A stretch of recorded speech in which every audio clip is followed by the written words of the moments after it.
Offre de sucre à sa belle famille pendant le Ramadan.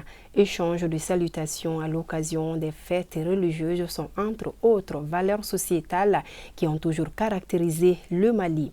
Des gestes qui doivent aussi leur force à la présence physique des donateurs sur les lieux, ce qui sous-entend un déplacement. Aujourd'hui, avec l'avènement des réseaux de transfert, certaines personnes se contentent d'envoyer les frais des présents. On parlera alors de l'impact du virtuel sur les relations sociétales. Cheikh Omar Kamara s'est intéressé au sujet. C'est ce phénomène qui prend de l'ampleur dans notre pays.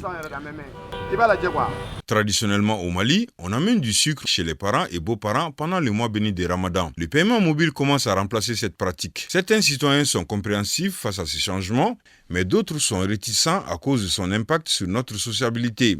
Amener du sucre à la belle famille, ça ne prouve pas qu'ils sont une nécessité, mais souvent c'est l'occasion unique de rencontrer la belle famille. Il y a beaucoup de gens, soit ils font des transferts par Orange Money, soit ils envoient des enfants et même ils ne veulent jamais se présenter. Donc à mon avis, il faut le dire très très sincèrement, il faut qu'on change de pratique.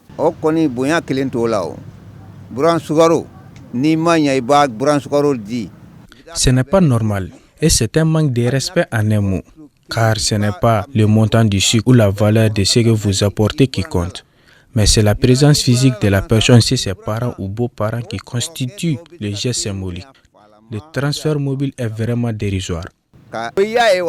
Le sucre qu'on envoie à la belle famille, c'est des signes de respect, de considération qu'on a trouvé dans ce pays. C'est des valeurs réelles qui prouvent que ta fille est mariée dans une très bonne famille. On ne se marie pas n'importe comment. Et aujourd'hui, ce qu'on envoie comme sucre, qu'on l'envoie ou pas, n'empêche pas la belle famille de faire son mois de carême.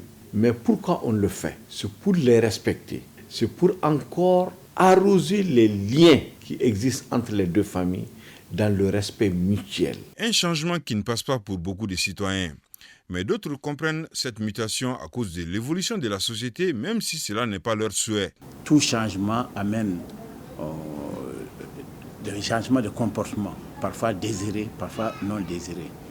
C'est vrai que les belles familles sont démarchées par les époux pour aller amener des sucres, c'est bien, mais les choses ont changé. Actuellement, par exemple, si vous prenez le cas du district de Bamako, les distances sont très grandes, la circulation est très difficile, les contraintes de travail rendent tout ça difficile. Donc, on est obligé de s'accommoder à ces changements. Les transferts d'argent mobile sont devenus la mode. Mais selon le sociologue Ali Tunkara, les changements qu'ils créent dans notre société doivent être mesurés. C'est vrai que les contraintes qui sont liées à la mobilité, même à des différentes charges irrégulières auxquelles hommes et femmes font l'objet, expliquerait le pourquoi de s'étouriller vers la digitalisation des rapports sociaux. Mais dans le même temps, il ne faut quand même pas l'occulter. Donc, pour dire que c'est bien de saisir les opportunités offertes par les avancées techniques et technologiques, mais dans le même temps de se dire que, en aucune manière, ces avancées ne doivent nous amener à oublier que le contact physique demeure le socle même de l'humanité. Les paiements mobiles sont désormais une exigence du jour, mais le virtuel peut-il remplacer certaines symboliques et valeurs traditionnelles? Utopique pour plus d'un, mais le temps est le meilleur juge.